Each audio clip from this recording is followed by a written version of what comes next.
Hey there gamer, it's cartoon review time. And today, because you requested it, here's my review of Sonic Boom. The show follows Sonic and his friends as they hang out in, Sega Town, and occasionally do battle with the nefarious Dr. Eggman. It's Dr. Robotnik. Let's begin by looking at the characters, starting with the speed demon himself, Sonic the Hedgehog. Now, unlike Nintendo top man Mario, Sonic has a much more developed personality. He's cool, he's edgy, he's in your face. He's Mickey Mouse with an adrenaline addiction, a mohawk, and a bad blue dye job. But Sonic Boom Sonic is much more of a chill bro type.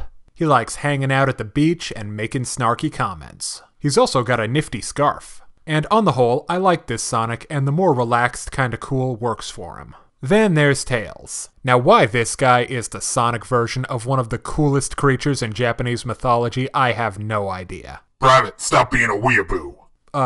Okay, right. Tails is still keeping his job as Sonic's sidekick, and the team tech expert. And his trademark gentle naivete is still present as well. Then there's Amy. The pretty pink hedgehogette is still out loud and proud about her love for Sonic. And she's still rocking that big old hammer like a pro. Knuckles is the biggest change. He's gone from the cool edgy loner to a big galoot who hits things. I like him.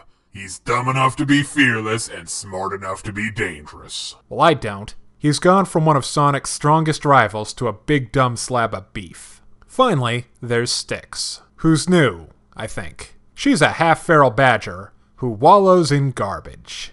That's kinda gross. But Styx is still fun. She's mainly into the overreactions and the whole Captain Obvious thing. I've also heard that Shadow will be showing up at some point.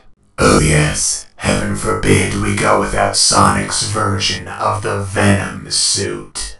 And no word on whether some of my other favorite Sonic characters like Silver the Hedgehog or Rouge the Bat will show up. That means no. I know. Now for the bad guy, Dr. Eggman. It's Dr. Robotnik, damn it. Okay, so the Doc is sorta goofy in Sonic Boom, but he and Sonic have kind of a more relaxed type of animosity, like England and France. Eggman tries to destroy Sonic and take over the world, Sonic foils his evil machinations, and they both go home at the end of the day to do it all again tomorrow. But the Doc's always got some new scheme or custom-built killbot ready for action, which makes him work as a villain. Now let's talk about the comedy. This is where Sonic Boom will either sink or swim for you. The show's got a snarky, self-aware sense of humor going. As an example, someone will say something that they know is dumb, and then someone else will point out that that thing that happened was, yes, indeed, dumb. Now, like any joke that outstays its welcome, this kind of humor can get irritating after a while. But I'd say that Sonic Boom changes it up enough with different characters, and some just completely out of left field stuff that you have to laugh at. Perhaps you do.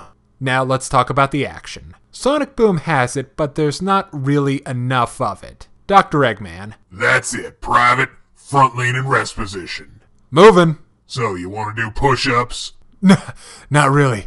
No. Then what's the doctor's name? Dr. Robotnik. That's good. Now finish the review.